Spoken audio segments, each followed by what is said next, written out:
Boa noite, meu querido irmão, meu querido amigo que nos assiste aqui mais uma vez ou que nos ouve. Nós estamos aqui para a apresentação do nosso segundo programa Conversando Direito. Semana passada, na estreia, o negócio foi meio tenso aqui, eu acabei falando alguns minutos na minha apresentação e ninguém ouviu nada, né? Infelizmente. Mas, enfim, hoje acho que estamos um pouco melhor. Eu sou o doutor Irineu Braga, advogado, membro desta igreja, Assembleia de Deus Mistério Taubaté. Já há 29 anos, sou especialista em Direito do Trabalho, Direito Previdenciário e também em Direito Eleitoral pela Escola Paulista de Magistratura. Foi exatamente isso que eu falei a semana passada e ninguém pôde ouvir. Por isso o motivo de eu estar repetindo. Comigo, e sempre, doutor Estevão Lino. Já chamo para as suas considerações iniciais. Aos nossos ouvintes e telespectadores, boa noite. Aos nossos amigos, a paz do Senhor aos nossos irmãos em Cristo. É sempre uma grata satisfação e uma honra estar aqui no programa Conversando Direito. Hoje, mais uma célebre noite em que aprenderemos mais um pouquinho sobre o direito e como ele versa na vida dos homens. Para quem não assistiu o programa passado, o nosso programa ele traz a ênfase da Bíblia Sagrada como fonte de direito. Semana passada, o doutor Estevão explicou aqui para todos o que seria a fonte do direito. Em poucas palavras, ele falou que era o início do direito, o nascedouro, e citou aqui os usos e costumes de uma nação como fonte de direito. Pois bem, nós trazemos passagens bíblicas que serviram para poder formar o nosso ordenamento jurídico. Esta é a temática do programa. Evidente que nós temos louvores e temos outros quadros no programa, mas o principal objetivo é apresentar a Bíblia Sagrada como fonte de direito. E o nosso programa, ele tem o seu quadro musical, e o seu quadro musical é um pouco diferenciado. E eu falei na semana passada que eu sou músico, eu sou saxofonista. O doutor Lino não é músico, não é saxofonista, me parece que não sabe tocar nem campainha, desculpa, brincadeira, não sabe tocar nem campainha. Mas ele tem um seleto gosto por música, porque quando a orquestra toca, eu vejo esse sorriso aí indo lá na orelha e voltando, ele gosta muito de música. E nós decidimos, então, que o nosso quadro musical vai ser sempre instrumental. E já queria aqui pedir para o nosso técnico Alê soltar o primeiro louvor, por favor.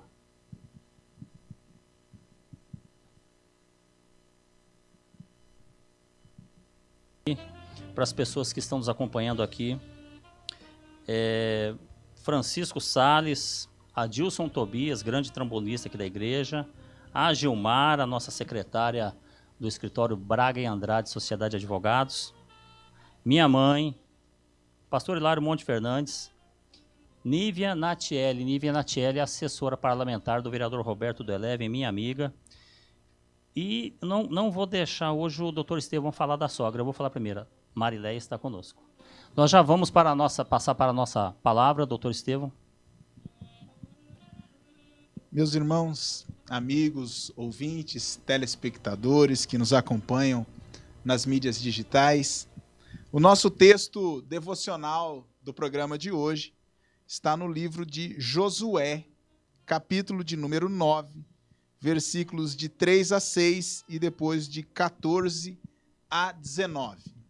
Livro de Josué, capítulo 9, versículo 3, diz assim: E os moradores de Gibeão, ouvindo o que Josué fizera com Jericó e com Ai, usaram também de astúcia, e foram e se fingiram embaixadores, e tomaram sacos velhos sobre os seus jumentos, e odres de vinhos velhos, e rotos e remendados, e nos pés sapatos velhos e remendados, e vestes velhas sobre si, e todo o pão que traziam para o caminho era seco e bolorento.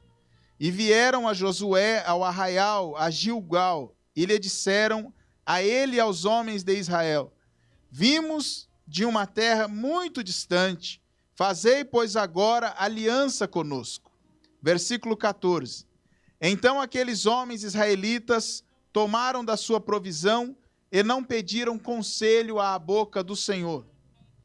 E Josué fez paz com eles e fez um concerto com eles, que lhes daria a vida, e os príncipes da congregação lhes prestaram juramento. E sucedeu que, ao fim de 3 dias, depois de fazerem a aliança com eles, ouviram que eram seus vizinhos e que moravam no meio deles. Porque partindo os filhos de Israel, chegaram às suas cidades ao 3º dia. E suas cidades eram Gibeão, e Sefira, e Beerote, e Kiriate e Jeraim. E os filhos de Israel os não feriram, porquanto os príncipes da congregação lhes juraram pelo Senhor, Deus de Israel, pelo que toda a congregação murmurava contra os príncipes. Então todos os príncipes disseram a toda a congregação: nós não juramos-lhes pelo Senhor, Deus de Israel, pelo que não lhe podemos tocar. Bom, essa é uma história muito interessante do povo de Israel, que ficou 430 anos escravo no Egito. E quando eles saíram, eles peregrinaram durante 40 anos num deserto, até entrar na terra prometida.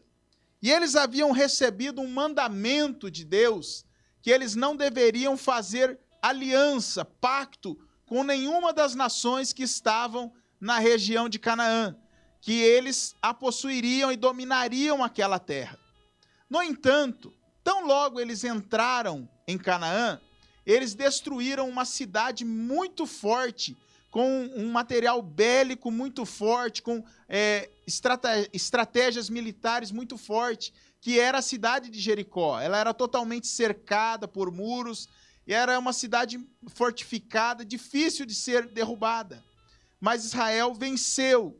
Venceu também a cidade de Ai, uma cidade um pouco menor, mas que também deu muito trabalho na conquista.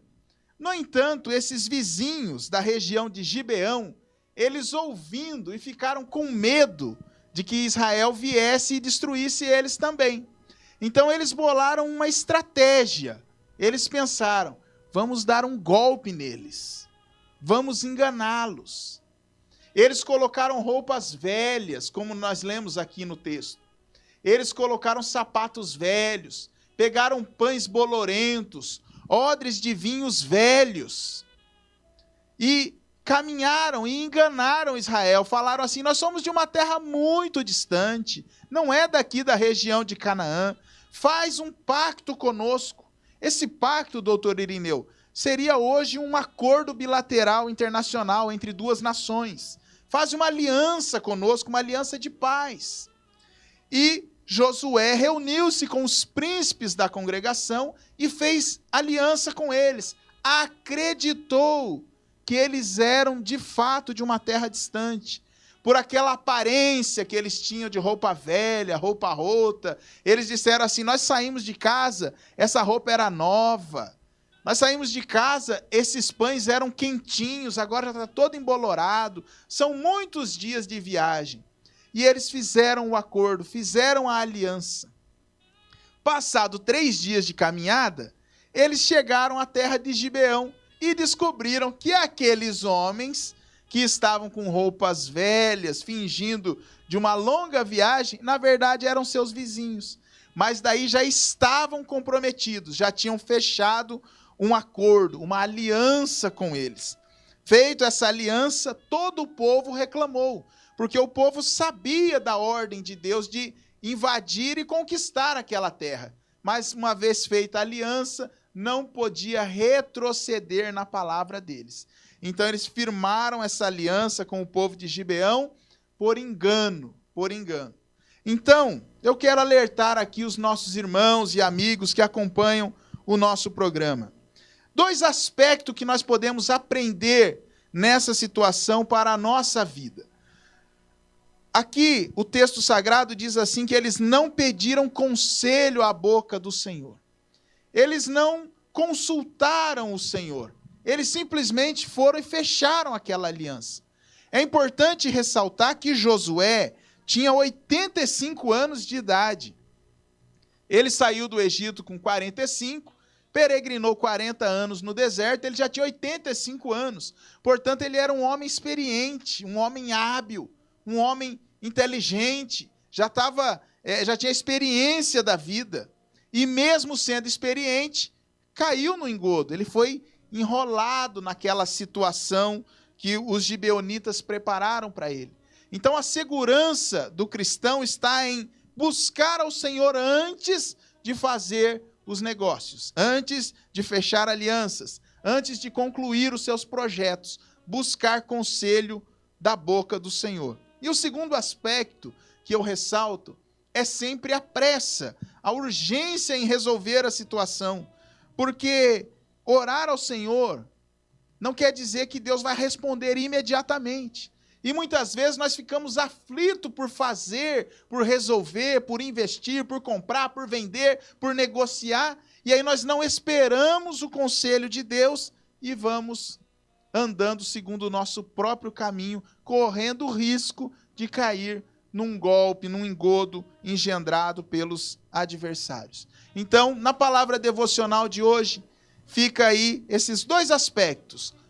Tenha atenção nos seus relacionamentos e nos seus negócios. Busque conselho da boca do Senhor antes de firmar qualquer compromisso, qualquer aliança. E segundo, não tenha pressa.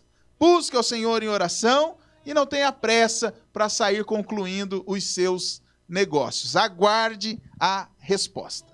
Amém, doutor Irineu? Essa é a palavra devocional para introduzir o tema de hoje, que será golpe. Vocês puderam perceber que o texto bíblico aqui deixou muito claro que houve ali uma estratégia de enganação, né? Manter Josué em erro para que se pactuasse um acordo. Mas esse acordo traria benefício? Qual era o objetivo da pactuação desse acordo, doutor Estevão? Na verdade, Israel não faria esse acordo se soubesse que eles eram ocupantes da terra. Então eles enganaram, porque assim eles não foram atacados, eles não entraram em guerra com Israel, eles se protegeram dentro de uma aliança. Agora é importante ressaltar, doutor Irineu, que se fosse hoje, houve um vício de consentimento na hora de formar esse pacto. E aí seria uma questão de anulabilidade do negócio jurídico. Quer dizer, seria anulável, daria para anular. No entanto, naquela época, como o nosso objetivo é demonstrar a Bíblia como fonte do direito, naquela época não se revogava, ainda que por erro cometido no consentimento, não se revogava a palavra, o contrato feito, o juramento realizado. Certo, então quer dizer que a vontade de uma das partes estava viciada, ou seja, uma das partes não emitiu a sua vontade livre e consciente, no caso, Josué e os príncipes. Não, eles não estavam totalmente livres, eles estavam com a visão deturpada, e esse é o chamariz, esse é que é um engodo que faz a pessoa cair num golpe, né? Normalmente, o enganador ali, o estelionatário, o agente do erro, ele usa de meios ardilosos para induzir a pessoa a fazer o que ela não quer, mas ao mesmo tempo espontaneamente e voluntariamente. Ok, perfeita a explanação do doutor Estevão. Bom, agora nós vamos trazer todo esse contexto para os nossos dias atuais. O que a legislação brasileira fala a respeito da prática do engodo, da prática da enganação? Vou fazer 4 perguntas para o doutor Estevão e depois da resposta dessas 4 perguntas, a gente vai capitular dentro do Código Penal o que seria este fato que ocorreu lá com Josué. Doutor Estevão, teve obtenção de vantagem ilícita nesse caso? Bem rápido. Uma vantagem ilícita não material, eles não receberam nenhum despojo de guerra. Na verdade, a vantagem que eles obtiveram ali foi não ser atacado. Houve uma vantagem, ainda que não em pecúnia ou espécie, mas houve uma vantagem. Causou prejuízo a outra pessoa, mesmo que de cunho moral, porque os príncipes foram levados a decidir também a favor deles. O prejuízo foi tão grande que toda a população, em especial o exército, que já estava preparado para o ataque, eles reclamaram com ênfase contra os príncipes, que haviam tomado a decisão sem antes consultar o Senhor. Então, houve sim um prejuízo moral, a liderança ficou abalada nesse momento, porque descumpriu um mandamento, uma ordem, né?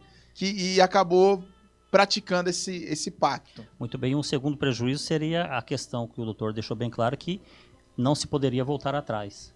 Exato, Não existia essa possibilidade. Uma vez apalavrado, firmado, não podia retornar atrás a palavra. Bom, houve engano, levou-se alguém a erro?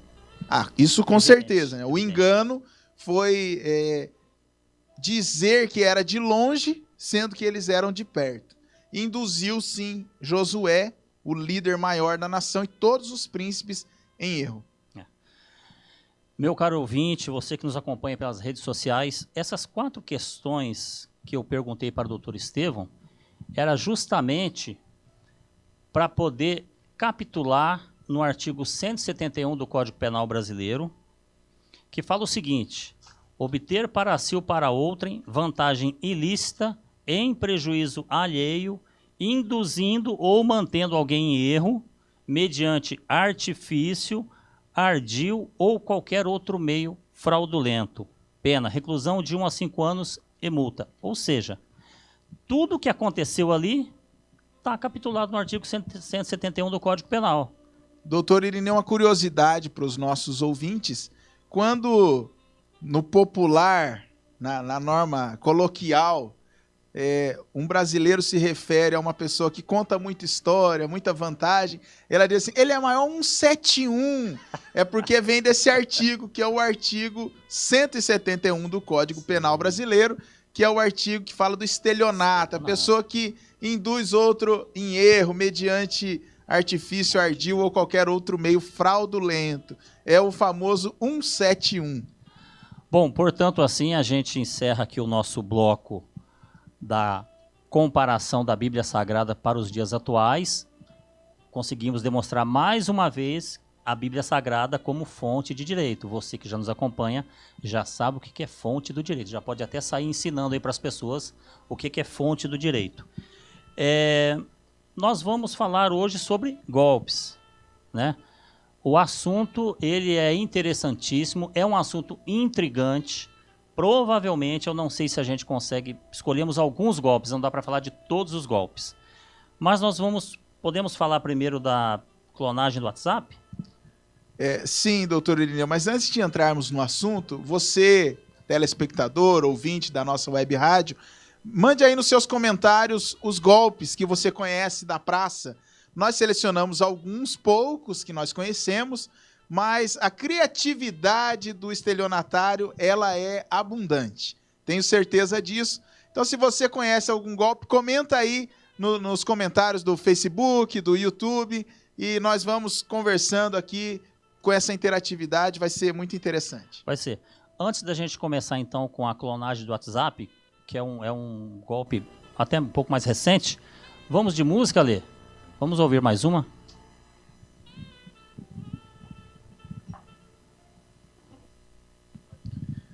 Estamos de volta e vamos falar neste momento de alguns golpes conhecidos na praça, para que você, querido ouvinte, fique atento e não caia, tá bom? O nosso objetivo é que você seja alertado e assim evite cair no golpe. Lógico que em algum momento do programa nós vamos apontar algumas soluções para quem já caiu em algum tipo de golpe, mas a ideia aqui é fazer um alerta para a sociedade que você não venha cair em nenhum tipo de golpe engendrado aí na mente desses malandros que nós encontramos no dia a dia. E agora nós vamos falar inicialmente do golpe da clonagem do WhatsApp. Que golpe é esse, doutor Irineu? Bom, doutor Estevão, é um golpe relativamente, não é tão antigo esse golpe, mas é um golpe que ele tem uma proporção gigantesca. Aliás, eu vi uma reportagem dizendo que os golpes hoje, pelas várias mídias, está muito maior do que um próprio assalto, esses crimes contra o patrimônio que a gente mais conhece.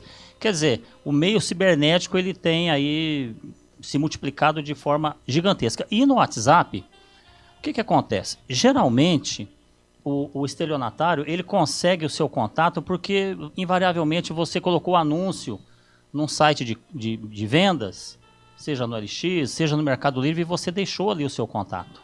Até mesmo acho que no marketplace do Facebook, às vezes a pessoa coloca lá o número de telefone. Exatamente. Então, o golpista, sabendo ali do seu telefone, o que ele faz? Ele liga para você e o seguinte, ele nem pichincha a mercadoria, ele quer comprar, ele se demonstra muito interessado, ele envolve você numa conversa, porque o golpista tem uma lábia extremamente eficaz, né? O poder de convencimento do golpista é muito grande.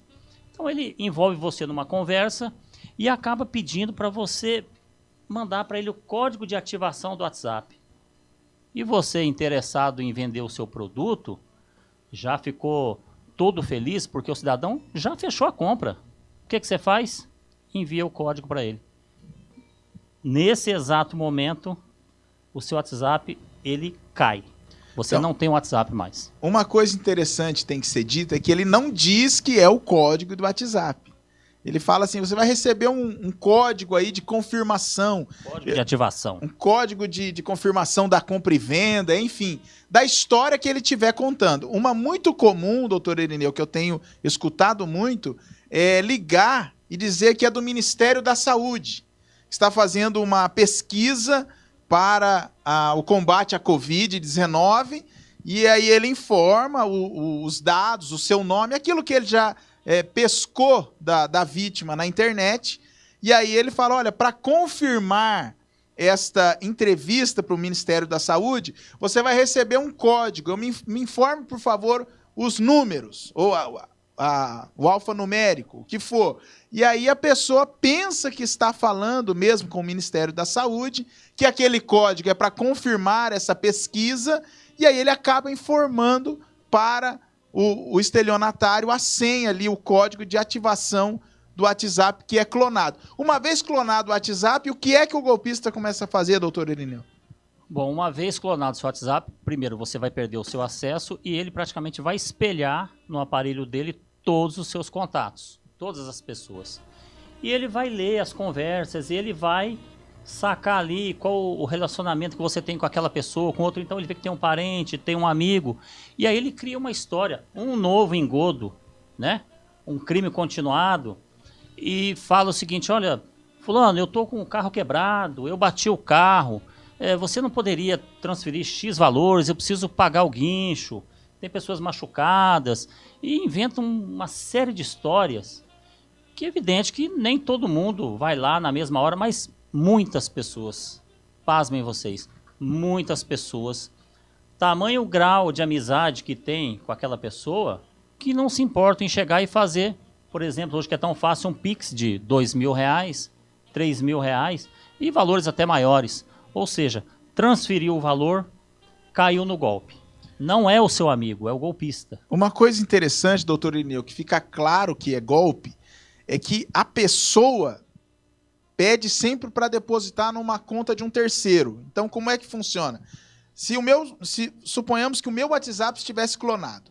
Alguém mandaria uma mensagem lá para o doutor Irineu se passando por mim, dizendo, ô Irineu, meu carro quebrou aqui, eu preciso pagar o guincho, deposita R$2.000 para o guincho. E aí ele dá a conta, hoje o Pix, né, a chave Pix, para um terceiro. Então, é isso que você tem que ficar atento. Nunca é para a pessoa com quem você está falando, é sempre na conta de um terceiro. Esse é o grande pulo do gato. Então, se eu for pedir dinheiro emprestado para o doutor Irineu, para ele se resguardar de qualquer golpe, ele deve pedir o meu acesso bancário, a minha agência, a conta, o meu Pix e depositar no meu nome. Então você, para evitar de cair nesse golpe, se alguém clonou o WhatsApp de algum conhecido seu, não deposite em conta de terceiros.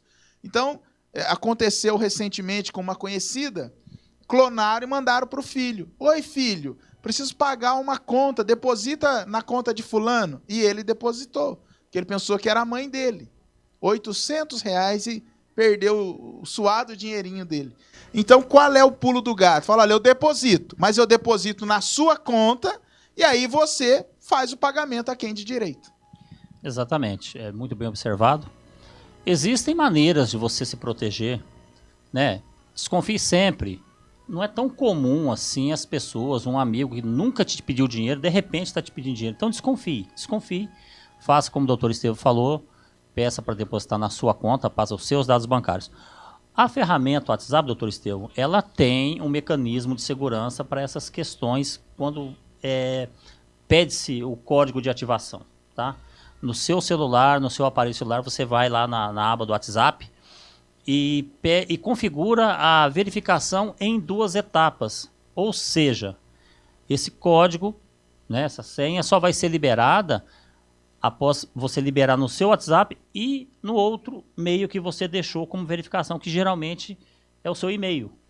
Então, só depois dessas 2 etapas cumpridas é que sim que vai ser feita a informação desse código. Então, existe uma ferramenta, mas você que está nos assistindo, que está nos ouvindo, hoje está recebendo uma informação preciosa. Desconfie, sempre. Pergunte, se aconselhe com amigos, tenta investigar. Por fim, faça essa verificação em 2 etapas, que vai ser muito importante. Exatamente. Essa verificação em 2 etapas, doutor Irineu, o estelionatário não consegue acessar, porque essa história que ele conta, ele confia que a pessoa só fez a verificação com o código de ativação. Então, uma vez que você coloca a dupla proteção, esse golpe ele cai praticamente a 0%, porque o estelionatário não vai ter a segunda chave. Isso já impede a clonagem, ou seja, mata o golpe no nascedouro. Outra questão muito importante também desse golpe, assim que você perceber que caiu no golpe, imediatamente, mande um e-mail para o Facebook informando que o seu WhatsApp foi clonado e a plataforma Facebook vai tomar todas as providências, tá? Infelizmente, às vezes as pessoas não têm acesso a essas informações e você que está nos ouvindo e você que está nos assistindo está sendo muito bem informado hoje, você não vai cair nesse golpe, tá? Mas passe essa informação. Conhece alguém que caiu no golpe? Olha, eu ouvi lá no programa Conversando Direito que você tem que informar o Facebook, que eles tomam as providências. Eu ouvi dizer lá que você precisa, né? Repasse para o seu amigo essas informações que nós estamos passando para vocês aqui. Agora, continuando, será que é possível ter algum tipo de ressarcimento nesses casos? Então, doutor Irineu Braga, é isso que eu gostaria de saber. A pessoa caiu no golpe, então nós estamos prevenindo de não cair. Sim. Mas ela estava num dia de trabalho, atordoada, a pessoa ligou, contou essa história do Ministério da Saúde. É crível, porque nós estamos no meio da pandemia, ela foi desatenta e passou o código, ela não tinha a dupla checagem, foi clonado o WhatsApp, começou a pedir dinheiro para os contatos delas e alguém depositou, alguém caiu no golpe, foi enganado. E aí, existe alguma forma de obter o ressarcimento desse valor? Como é que fica nesse ponto? Bom, doutor Estevam, é uma questão bem complicada, né? Porque muitas das vezes, nós estamos falando aqui do WhatsApp, mas a gente tocou na questão de se conseguir através de um site de compras, né? O seu contato, enfim. Esse site só tem a obrigação de fazer a aproximação das partes. Logo, a responsabilidade não é responsabilidade objetiva, no meu ponto de vista. Então, em tese, é uma questão muito difícil de você reaver esse dinheiro, correr atrás desse dinheiro. Porém, existe a possibilidade, lógico, você vai fazer um boletim de ocorrência. Precisa fazer um boletim de ocorrência, é um crime, então você vai registrar essa ocorrência. E se a investigação policial, de alguma forma, conseguir descobrir que a conta bancária para a qual foi transferido o dinheiro foi aberta com documentos fraudulentos, ou foi aberta de uma forma ilícita, você tem o direito de acionar o banco judicialmente, para que o banco ressarça você, porque ele é detentor de todos os acessos, dos nossos documentos, enfim, ele tem uma informação que, por obrigação legal, ele precisa preservar. Então, ele é responsável, né, por essa cadeia, porque ele é um prestador de serviço, né? O Código de Defesa do Consumidor também atribui responsabilidade aos bancos. E se ele não foi diligente, e se ele abriu a conta com documentos falsos, efetivamente eu acredito que ele vai responder, e se houver uma ação judicial, ele deva ser condenado. Ao contrário de que se essa conta bancária foi aberta em nome de um laranja que não sabia da situação, que ele também recebeu uma promessa, que o estelionatário falou para ele que ele ia fazer um processo, ia aposentar ele de alguma forma, mas que precisava abrir uma conta, esse também foi enganado. Logo, se o documento é válido, a pessoa existe, efetivamente a gente não vai conseguir chegar no banco. Nesse caso, acredito eu, que você não vai conseguir reaver o seu dinheiro. Então, do ponto de vista do direito civil, que seria o ressarcimento do valor, somente na hipótese de a conta de destino ter sido aberta por meio fraudulento também, ou o uso de documento falso, ou outro tipo de engano que o banco não cumpriu aí o seu papel a sua responsabilidade de aferir essa documentação e abriu a conta de destino por meio fraudulento. Ele acabou aí pela responsabilidade objetiva, tendo o dever de indenizar quem foi a vítima. A exceção é essa. Fora isso, no meio civil fica realmente muito difícil a pessoa reaver estes valores. Fica muito difícil. A questão do banco, a um primeiro momento, pode parecer um tanto distante, né? Ah, mas o banco foi o último lá, ele também foi enganado e coisa e tal. Só que o artigo 186 do Código Civil, que fala da responsabilidade civil, combinado com o artigo 927, ele fala o seguinte: aquele que por ação ou omissão voluntária, negligência ou imprudência. Vamos parar por aqui. Nesse caso, o banco foi negligente, né? Vamos concordar aqui que o estelionatário abriu uma conta com documentos falsos. Dever do banco fazer toda a checagem para poder abrir aquela conta. Ao passo que, se o banco não fez a checagem prévia e abriu aquela conta, ele foi no mínimo negligente, né? E essa negligência, ela se torna uma conduta ilícita. E o artigo 927 do Código Civil fala que aquele que praticar conduta ilícita, ele tem o dever de reparar. Então, fazendo essa construção jurídica, do jeito que a gente está falando aqui, existe sim a possibilidade. Precisamos, né, empreender esforços para tentar chegar nesse objetivo. Caiu no golpe, procure primeiro a Delegacia de Polícia Civil para lavrar o competente boletim de ocorrência e, na sequência, procure um advogado para buscar aí o ressarcimento frente às mais variadas possibilidades. Doutor Irineu, mas além desse de clonagem de WhatsApp, existe ainda algum outro golpe na praça? Não existe algumas centenas. Algum outro existe umas centenas de golpes. São variados golpes, né? E vamos tratar do assunto aqui. Esse golpe, o doutor Estevão é especialista, porque ele me contou desse golpe e a desenvoltura dele para falar desse golpe é tamanha. E nós vamos falar aqui do golpe do motoboy. Preste atenção, você que é motoboy, meu amigo de orquestra Eusébio, acalme-se, viu? Depois no final a gente vai falar aqui que nem sempre, ou na maioria das vezes, o motoboy também está sendo vítima de um engodo. Mas, doutor Estevão, como é que funciona o golpe do motoboy? O golpe do motoboy, ele funciona assim, doutor Irineu. O telefone toca, normalmente um telefone fixo. Eles ligam para a residência da vítima e dizem assim: olha, você usou o seu cartão e está tendo uma compra de R$2.000 agora. Bom, você está em casa, ouve aqui e fala: não, eu não... Olha, acabou de passar uma segunda compra de R$5.000. Você autoriza? Fala assim: não, eu não fiz essa conta, estou em casa, pelo amor de Deus. Então o estelionatário ele se passa por um agente do banco.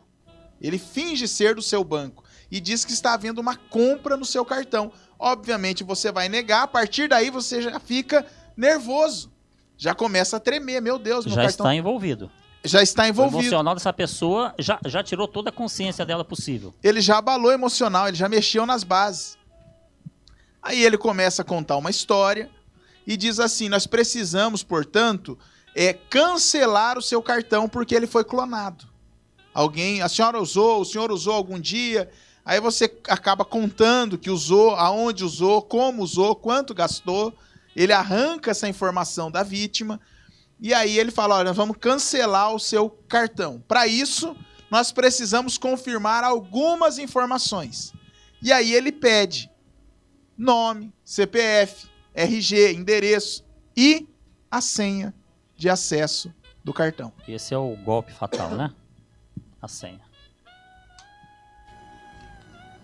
Bom, aí ele diz, fica comigo na linha, não desliga, porque nós vamos encaminhar para sua casa um motoboy, e o motoboy vai recolher o seu cartão, porque nós vamos identificar onde foi essa clonagem, junto com a Polícia Civil. Então, o seu cartão já foi cancelado, quebra o seu cartão, mas não destrói o chip. É assim que eles falam. Coloque dentro de um envelope lacrado, fecha esse envelope, e ele te dá uma senha e fala, o motoboy vai passar aí na sua casa e vai te dar uma senha e você tem a contrassenha. É muito bem engendrado. E aí o motoboy chega, você acaba cedendo aquela expectativa de resolver o problema. O motoboy chega, ele apresenta a senha, você tem a contrassenha, e aí você entrega o envelope lacrado para o motoboy. O motoboy pega esse envelope, leva ao destino, que muito provavelmente é o estelionatário, aí ele pega o seu cartão. Ele já obteve via telefone a sua senha, ele está com o seu cartão com o chip não destruído, e aí é onde ele vai fazer o uso para comprar na internet, pagar boleto, enfim, ele vai arrancar dinheiro da conta corrente e o golpe está dado. Ele ganhou esse nome na sociedade golpe do motoboy porque o motoboy passa na residência e retira o documento. Mas muitas vezes, doutor Irineu, o motoboy é tão vítima quanto a vítima. Porque ele presta um serviço de delivery, de entrega. Alguém liga para ele e fala, olha, você vai retirar um documento no endereço tal, você tem que apresentar uma senha, vai receber um envelope lacrado, e a pessoa vai te apresentar a contrassenha tal, você retira esse envelope, traz até mim e recebe o pagamento. Então o motoboy ele nem sabe muitas vezes que está sendo usado para o cometimento de um ilícito. Ele pega o documento, apresenta a senha, a contrassenha, leva aquele envelope até a pessoa destinatária, recebe ali o acertado dele, o ganho dele, e ele vai embora. Ele nem sabe que ele participou. Mas na sociedade ganhou esse nome de golpe do motoboy, porque é a figura que aparece, que retira o cartão, que leva, enfim, golpe do motoboy por essas razões. Vamos deixar aqui as nossas homenagens aos nossos motoboys, né, que nessa pandemia têm sido tão indispensáveis. Infelizmente, esse golpe pegou esse nome, talvez acharam, não sei, nem não diria o mais adequado, mas é o que o pessoal popularmente está chamando aí o golpe motoboy. Deixando claro aqui que o motoboy, na maioria das vezes, não tem nada a ver com isso, tá? Bom, nós temos tempo. Temos tempo, Alê? Quantos minutos? Meia hora, não. Tem 11 minutos. 11 minutos. Doutor Estevão, vamos falar de um outro golpe aqui, que esse golpe, invariavelmente, mexe muito com a vontade da pessoa, do enganado, em querer lucrar, mas não de forma ilícita, né? Vamos falar aqui do golpe dos leilões. Basicamente, leilão de carros. Golpe do leilão. Doutor Irineu, só para arrematar a questão do motoboy, claro, para alertar os nossos ouvintes e telespectadores, bom, como não cair nesse golpe? Quebra o chip e, pelo amor de Deus, a senha é de uso pessoal e intransferível. Nem que o banco te ligue, você não dá a senha. Nunca, nem para o seu gerente do banco você diz a sua senha. Ela é pessoal, ela é personalíssima, ela é só sua. Então, por mais que a pessoa diga que está caindo num golpe, etc., que você está sendo clonado, você não deve dizer a senha, jamais. E se por acaso você for entregar o seu cartão a alguém nessa situação, quebra o chip, destrói o chip, porque aí não tem como eles fazerem uso para compras e etc. O mais interessante é, o tempo todo, o estelionatário mantém a vítima no telefone. Então, desconfie disso. Desligue, pega lá a fatura de cartão de crédito ou o seu cartão e liga nos canais oficiais do banco e pergunta. Você vai ver que era uma tentativa de golpe porque você acabou de se livrar. Mas, prosseguindo... Vamos prosseguir, mas tem mais uma questão curiosa desse assunto. O doutor Estevam falou o seguinte, o banco não pede sua senha. Você não pode falar, ninguém pede a sua senha. Se pediu a sua senha, você desconfia. Mas existe uma situação em que o banco pede a senha do cliente. Sabe quando que é? Quando? Quando você liga no banco, você quer saber alguma questão da sua fatura de cartão ou de saldo da sua conta bancária, eles pedem para você digitar a sua senha no teclado. Mas veja que é uma postura ativa do consumidor, de quem tem a conta. Sim. O cidadão. Você é quem liga para o banco para saber. Sim. O banco nunca liga querendo te informar sobre o seu extrato. Exatamente. Só para deixar claro que nesta hipótese, só conheço essa. Não, você conhece mais alguma? Não me recordo. Nessa hipótese, existe o usual dos bancos, né? Mas não precisa mais você ficar ligando para banco, né? Hoje está tudo na internet. Está na palma da sua mão. Então, essa questão de ficar... Olha, digitar a senha, eu acho que nem isso. É melhor você ir lá no seu aplicativo do seu banco, que lá é bem mais seguro, né? Nós temos mais um tempinho. Vamos falar do golpe do leilão?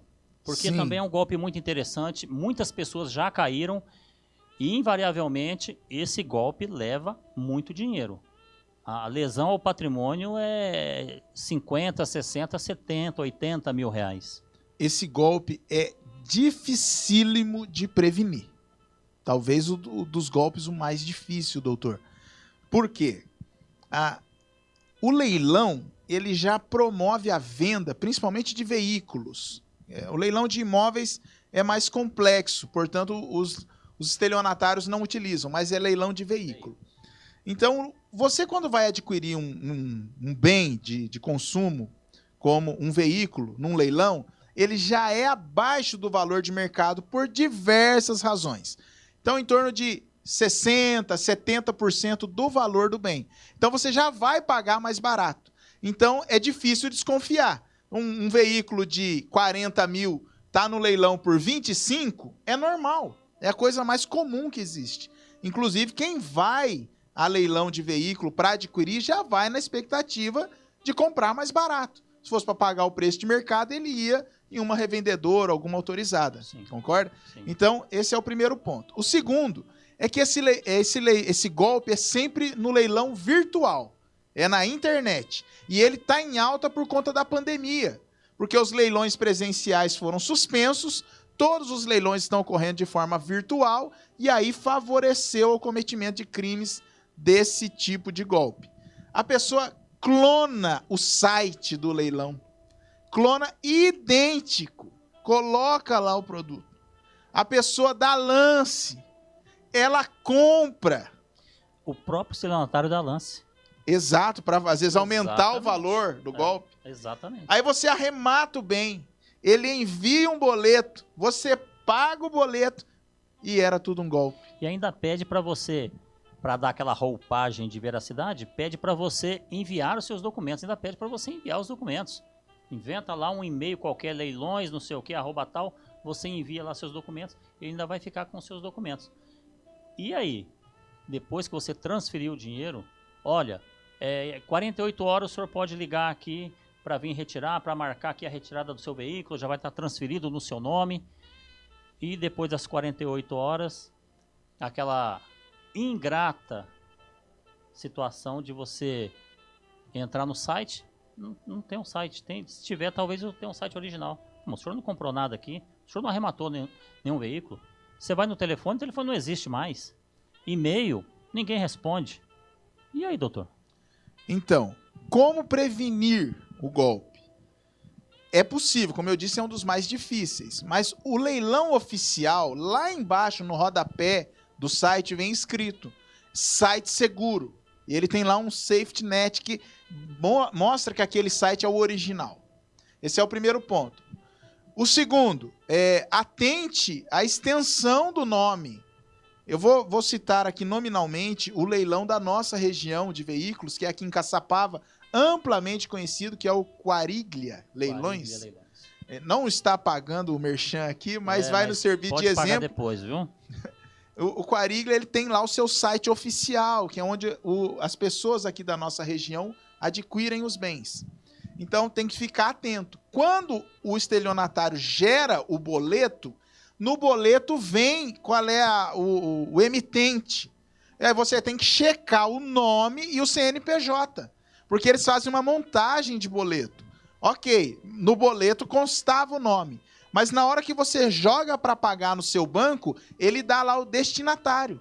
E o destinatário não aparece o nome do leilão oficial, nem o CNPJ dele. Então você tem que estar atento, principalmente no momento do pagar o boleto da aquisição no leilão. Porque nesse momento você identifica a fraude e pode parar e impedir de cair no golpe. Então esse é o meio de se prevenir.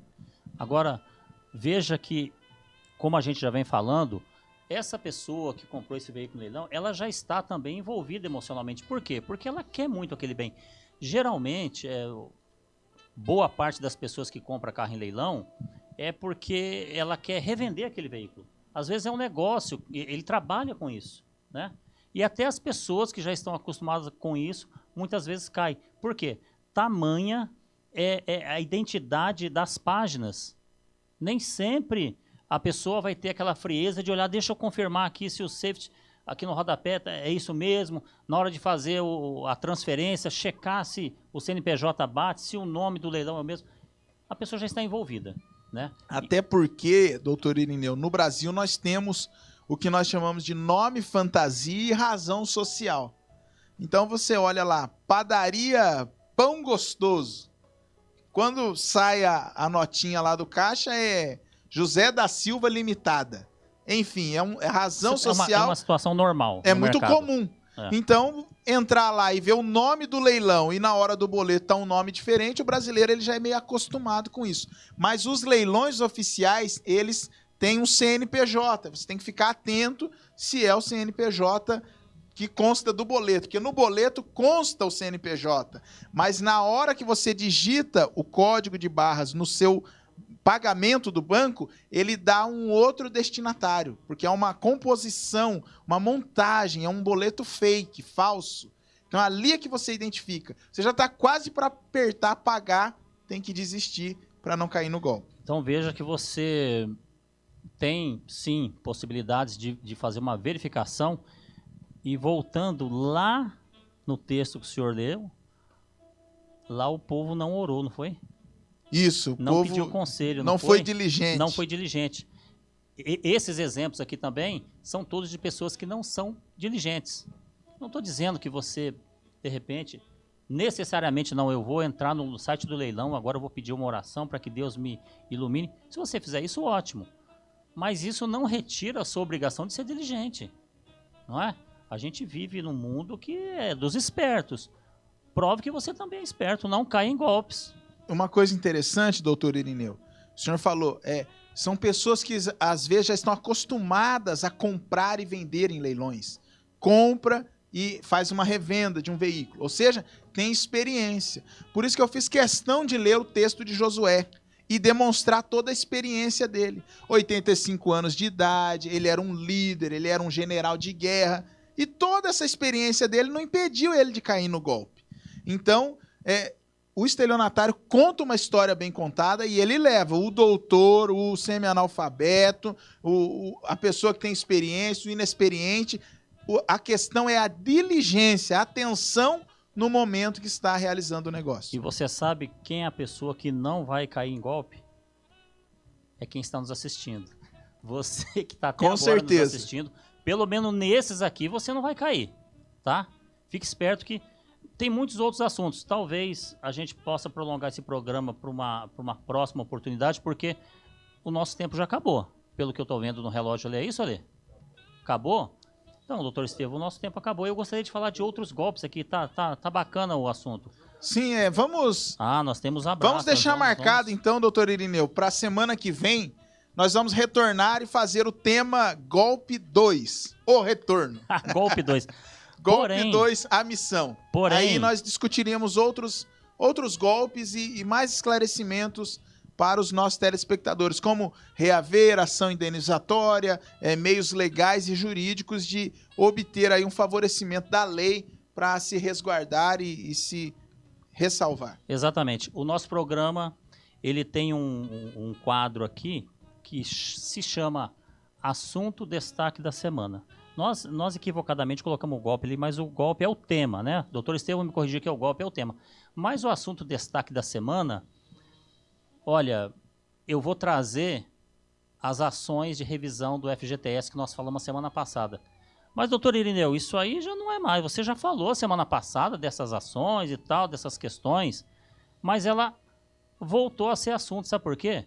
Porque a ação não foi julgada pelo Supremo. E hoje é dia 13, não é, doutor? O Supremo não estava na pauta do Supremo para julgar hoje? Estava, mas, como acontece corriqueiramente nos tribunais, foi retirado de pauta. E qual é a previsão de julgamento, doutor Irineu? Anote aí na sua agenda. Não tem previsão para retornar à pauta.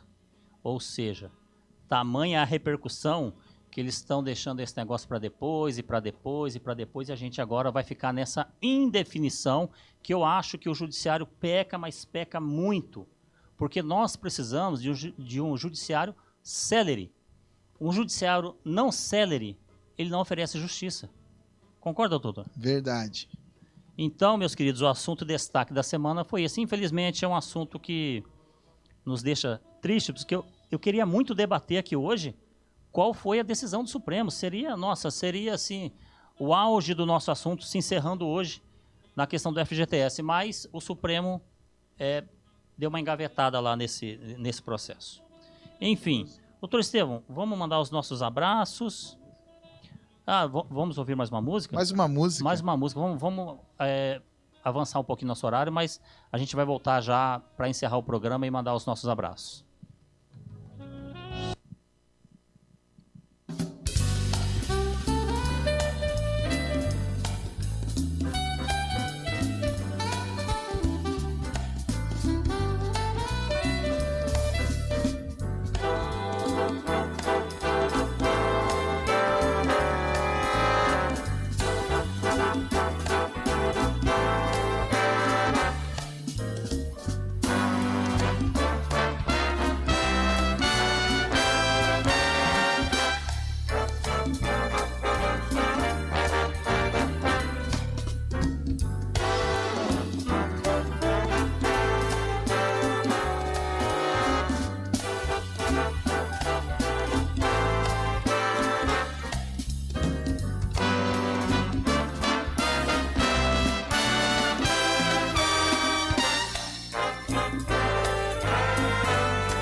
Muito bem, estamos de volta. Muito obrigado pela sua audiência. Continua nos acompanhando. Doutor Irineu, muitos dos nossos ouvintes e telespectadores enviaram aqui os seus comentários a respeito dos golpes. E o primeiro foi da Scarlett Mascarenha. Fala aí, Irineu, o que ela comentou? Scarlett, um abraço para você, um abraço pro gigante. Ó, a Scarlett falou o seguinte: hoje em dia estão usando muito o Instagram para aplicar vários golpes com perfis falsos. Verdade. Na verdade, toda a rede social é um meio propício para se aplicar golpe. O Instagram não é diferente. A Danila Silva Santana, um abraço, Danila. Ela fala do golpe do amor. Semana que vem eu acredito que nós vamos poder falar um pouquinho do golpe do amor nas redes sociais. É muito interessante esse golpe. Nós vamos falar semana que vem, Danila, não perca o nosso episódio da semana que vem. Aliás, foi sugerido pelo pastor Hilário, que não deu tempo mesmo, viu, Danilo? O pastor Hilário já tinha também nos sugerido esse tipo de golpe.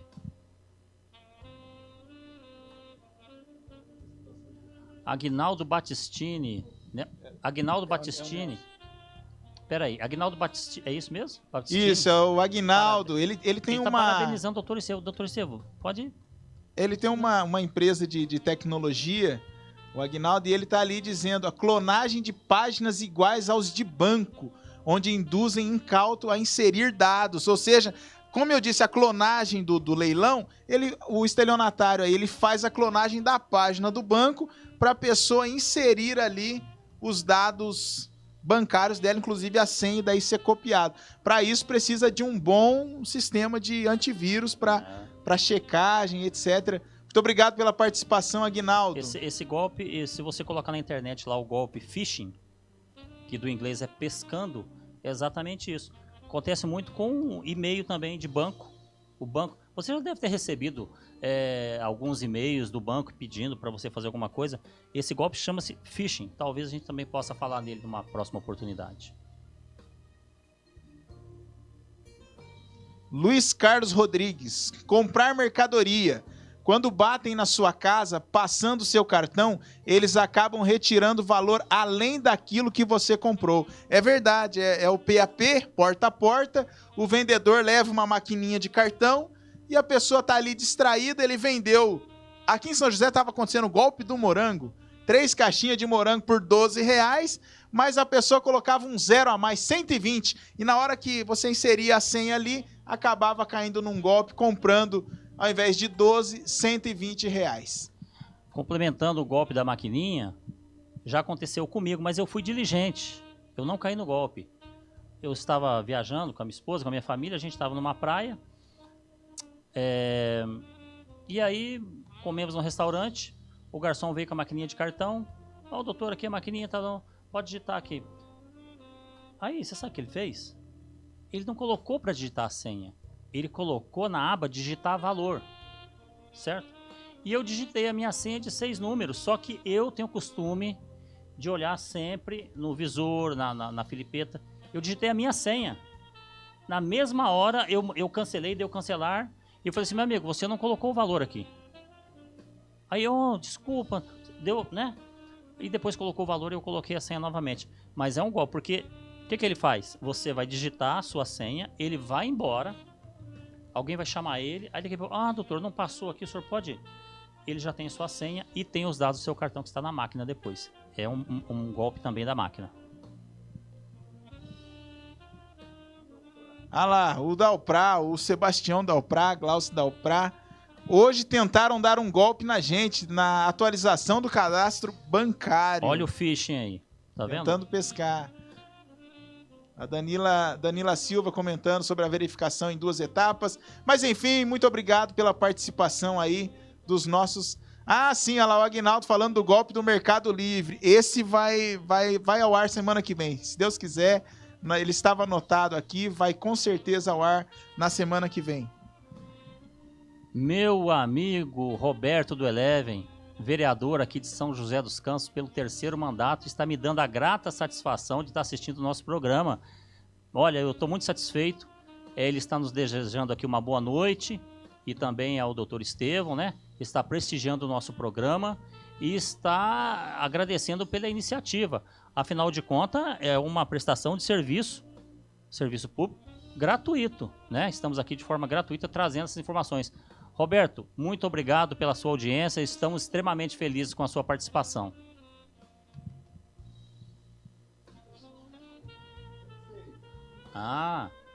Madrecita Alaide Andrade, é o que está escrito ali, viu, gente? Eu tô lendo que está escrito ali.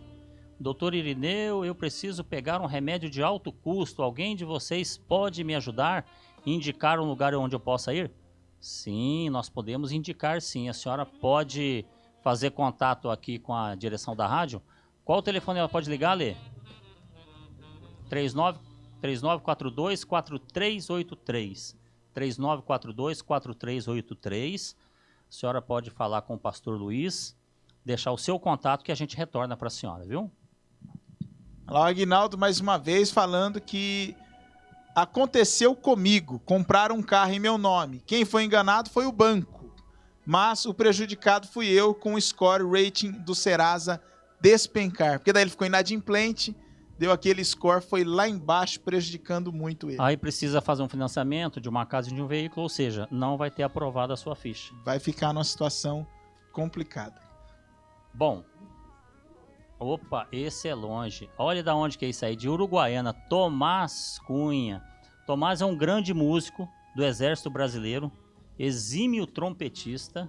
Se eu não estou enganado, tocou na Orquestra Sinfônica do Exército Brasileiro. Filho do pastor Joaquim, um grande amigo. A paz do Senhor para você também, meu querido. Deus te abençoe. Muito obrigado, você está nos acompanhando aí de Uruguaiana, viu? Uma satisfação muito grande. Uruguaiana, Rio Grande do Sul. Kézia de Sá, agora também no contexto de moedas virtuais tem muitos golpes de site que se passam por corretoras e roubam o dinheiro de quem cadastra sua conta bancária. Moedas virtuais, bitcoins e etc. Cada dia surge uma nova aí. Olha, tomem cuidado com os bancos virtuais, tá? Eles vieram, sim, é assim mesmo, as coisas vão evoluindo, só que é muito fácil abrir uma conta num banco virtual. E para passar golpe, acaba sendo também extremamente fácil, né? Então você tem que tomar muito cuidado. Corretoras de valores, também tome muito cuidado. Tá na moda, né? São tantas propagandas ensinando você a investir, invista aqui, invista ali. Tome cuidado.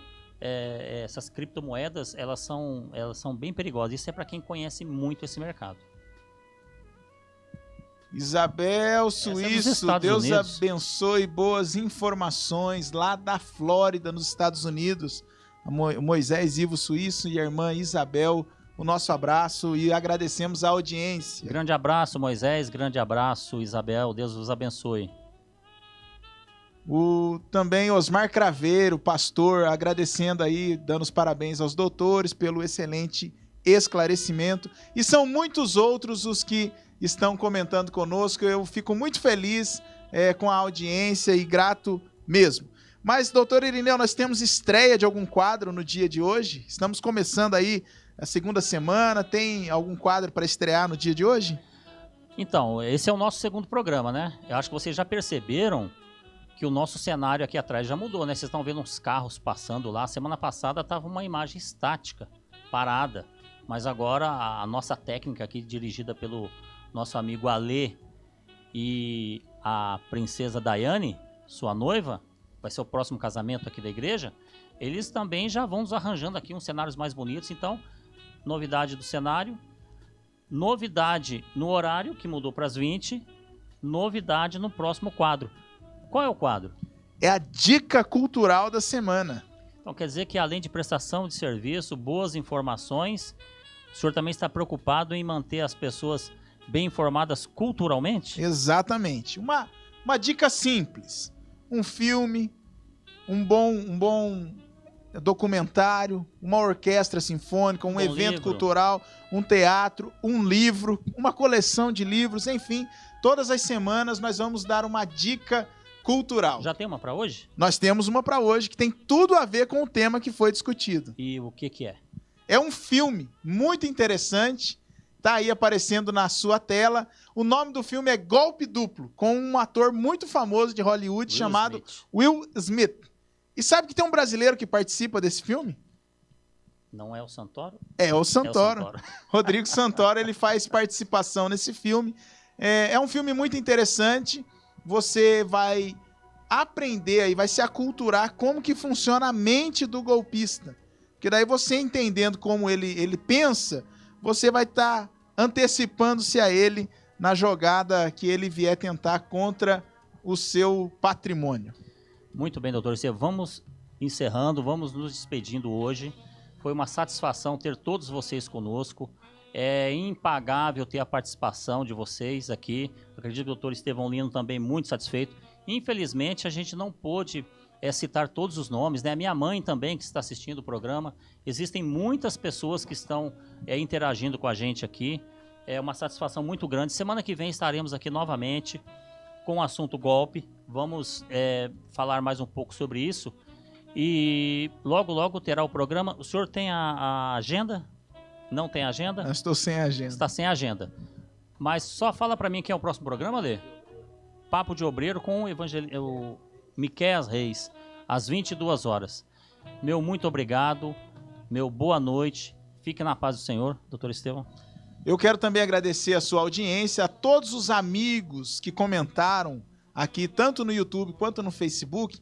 Na semana que vem nós vamos ter aí a parte 2 dos golpes e vamos tratar de muitos desses que foram apresentados. Golpe do amor, golpe do Mercado Livre, enfim, outros tipos de golpes que tem na praça. Mando o meu abraço aqui a cada um dos nossos ouvintes, que você esteja conosco na semana que vem às 20 horas. Fiquei muito feliz com a participação e interação de cada um de vocês. Tenham uma boa noite, fiquem todos na paz do Senhor.